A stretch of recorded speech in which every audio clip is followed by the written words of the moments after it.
কান্দি কান্দি ক্ষমা বিচাৰিছে শ্যামকানু মহন্তই। হাতযোগ কৰি কেমেৰাৰ সন্মুখত ক্ষমা বিচাৰিছে অসমবাসীৰ আগত। কিন্তু অসমবাসীৰ ৰাইজে কেতিয়াও কোনো দিনেই ক্ষমা কৰি নিদিয়ে শ্যামকানু মহন্তক। এটা ভিডিঅ' এতিয়া সামাজিক মাধ্যমত তীব্ৰ গতিত ভাইৰেল হৈ পৰিছে। এই ভিডিঅ'টো আপোনালোকে চাই লওক, তাৰ পাছত আপোনালোকৰ মতামতসমূহ দিবলৈ নাপাহৰিব। কি কৈছিল জুবিনৰ মৃত্যুক লৈ কি কৰিছিল শ্যামকানু মহন্তই, কিয় অসমবাসীৰ ওচৰত হাতযোগ কৰি ক্ষমা বিচাৰিছে শ্যামকানু মহন্তই, আপোনালোকক প্ৰথমতে এই ভিডিঅ'টো দেখুৱাই ল'বলৈ বিচাৰিছোঁ।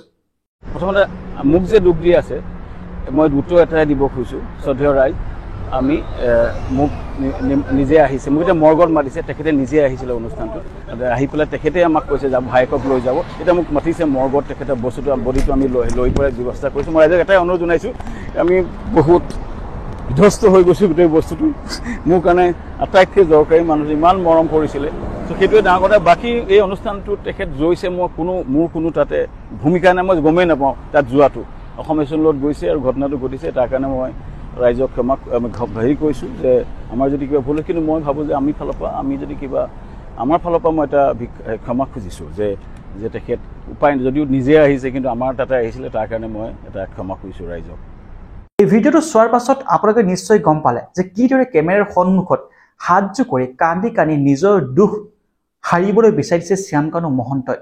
এজন অসুস্থ মানুহক নৰ্থ ইষ্ট ফেষ্টিভেল, তেখেতে কোৱাৰ অনুসৰি যে নৰ্থ ইষ্ট এছ'চিয়েশ্যনে নৰ্থ ইষ্ট ফেষ্টিভেল পাতিবলৈ লৈ আহিছিল জুবিন গাৰ্গক ছিংগাপুৰলৈ। জুবিন গাৰ্গক মই জোৰ জবস্তিকৈ ছিংগাপুৰলৈ অনা নাই, জুবিন গাৰ্গ স্ব ইচ্ছাৰে ছিংগাপুৰলৈ আহিছে।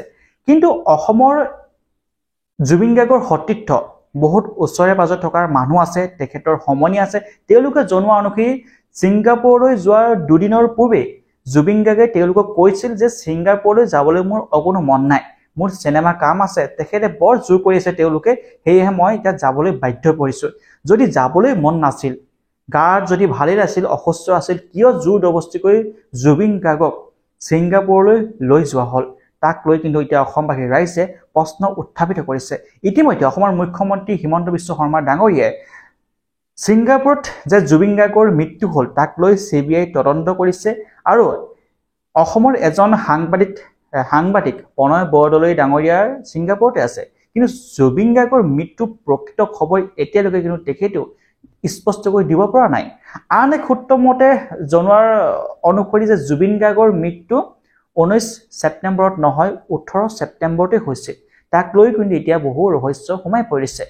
কিদৰে শ্যামকানু মহন্তই কেমেৰাৰ সন্মুখত যদিও কৈছে যে মোক ক্ষমা কৰি দিব, মই জুবিন গাৰ্গক হত্যা কৰা নাই, মই জুবিন গাৰ্গক আনি মাৰি পেলোৱা নাই, মই জুবিন গাৰ্গক জোৰ জবস্তিকৈ অনা নাই, তাৰ পাছতো কিন্তু তেখেতৰ মুখখন দেখিলে এনে লাগে যেন তেখেত যেন অনুতপ্ত নহয়, যে অসমৰ এজন সম্পদ যে হেৰাই গ'ল সেই কথাষাক লৈ তেওঁ যেন অনুতপ্ত নহয়। তেখেতে যে ক'ব লাগে, নিজৰ দুখ সাৰিব লাগে, তাকে যেন কৈছে, তেনেকুৱাহে অনুভৱ হৈছে। আপোনালোকৰ কেনে অনুভৱ হ'ল ক'বলৈ নাপাহৰিব। যিমান পাৰে সিমান এই ভিডিঅ'টো শ্বেয়াৰ কৰক। জুবিন গাৰ্গৰ মৃত্যু প্ৰকৃত ৰহস্য তদন্ত হ'ব লাগে, আৰু আপোনালোকেও এই কথাষাৰ দাবী কৰক। যিমান পাৰে সিমান এই ভিডিঅ'টো শ্বেয়াৰ কৰক। ধন্যবাদ। জয় অসম।